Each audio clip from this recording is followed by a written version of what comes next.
ఆటోమేటిక్గా మా అందరిలోకి గరివిడి లక్ష్మిని ట్రాన్స్ఫర్ చేయించేసాడు అతను.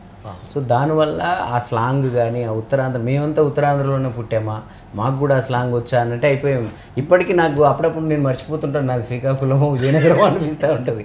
సో మధ్యలో నేను రావడం. సో అలాగా ఆ గరివిడి లక్ష్మి, ఆ కోసింది కోయగూర దుబ్బ అనే ఆ పాట ఆ పల్లెల నుంచి వచ్చిన పాట కాబట్టి అందుకే దాంట్లో తెలియకుండా ఎక్కడో మనకు ఆ ఊరు, ఆ పల్లెతనం, ఇప్పుడు సినిమాలో ఏదైతే ఉందో మనం ఇప్పుడు మేడం వీళ్ళందరూ ఎక్కడ కాంప్రమైజ్ కాకుండా 90స్లోకి ఎలా తీసుకెళ్లారో సినిమాని, ఆ ప్రొడక్షన్ వాల్యూస్తో, డైరెక్టర్ కూడా ఎక్కడ అసలు నేను ఏదన్నా వెస్టర్నైజ్గా ఏదైనా మ్యూజిక్ కొడదామన్నా, ఏదైనా కీబోర్డ్లోని కొంచెం కిక్ యాడ్ చేద్దాం, డీజే యాడ్ చేద్దాం అన్నా కూడా వద్దు వద్దు, అప్పుడు ఏముందో స్టేజ్ మీద అదే కావాలి, ఒరిజినల్ జీవం ఎలాగుందో అదే కావాలని ఫిక్స్ కరెక్ట్గా మాతో పాటే తను ఒక టెక్నీషియన్ లాగా మ్యూజిక్ స్టూడియోలో మాతో ఒక మ్యూజిషియన్ లాగే తను పనిచేసినాడు కాబట్టి ఈ క్రెడిట్ మొత్తం నేను డైరెక్టర్కే ఇస్తాను ఈ సినిమాలో.